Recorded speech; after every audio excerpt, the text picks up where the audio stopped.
Pickswise was flexed to the Sunday Night Football primetime position for a reason. They both need a win in Week 15 to help them get closer to locking up a playoff spot. Washington, I feel like this could be a good spot for them playing in front of a home crowd. The Giants haven't won on the road since October 23rd. Does that change on Sunday Night Football, Tank, or do the Commanders keep rolling on the hot streak that they're on right now? LJ, the New York Giants are giving up over 180 rush yards per game over the past 4 games.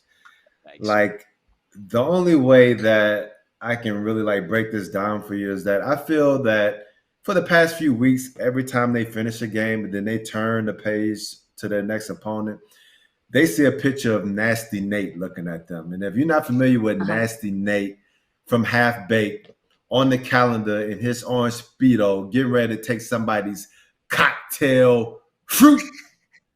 That's what the New York Giants are looking at on a weekly basis. The Commanders have been one of the better running teams in the NFL over the past month, and I expect that to continue. They weren't able to win the game last time, but they ran the ball effectively, and that's going to be the determining factor in this game. Really, I'm not going to bet whether the Giants or the Commanders can cover. I'm not going to bet the over or the under because this is an NFC East divisional game, and it's hard to determine what a team is going to do, especially when we're talking about the Giants and Commanders. But one thing that I can guarantee is that the Washington Commanders will go against the New York Giants, look them straight in the eye, demand and take their cocktail fruit.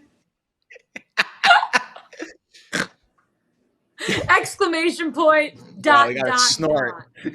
He We gotta is snort. pushing that in there. I absolutely love it. Jared, your thoughts on Tank's handicap?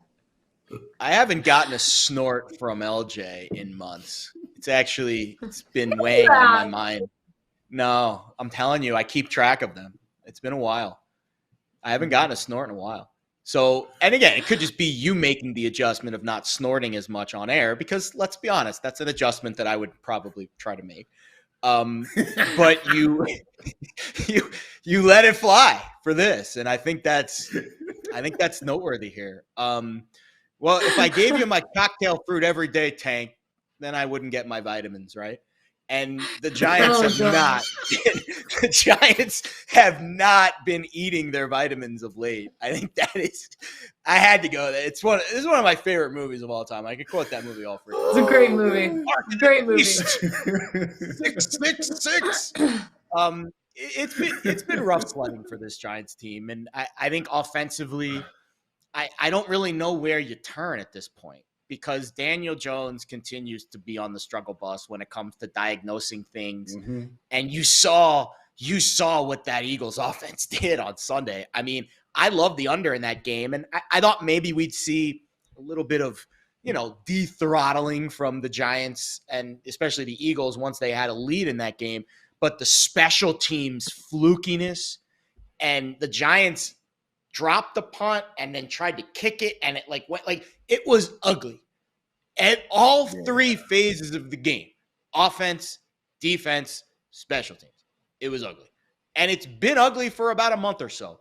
The problem is these games have historically been very close. The last game ended in a tie. Mm-hmm. So I think it's hard for me to lay 4.5 points where I agree with the Washington handicap, but the number matters a little bit here at 4.5. And that's why I personally wouldn't bet the game, but I would also personally be shocked if the Giants ate one morsel of cocktail fruit in this game, because I think it's going to be a physical beatdown for the Commanders. But these games have been fluky, and you put it in prime time now, and I think there's better spots on the board this week, even though I do think the Commanders win this game.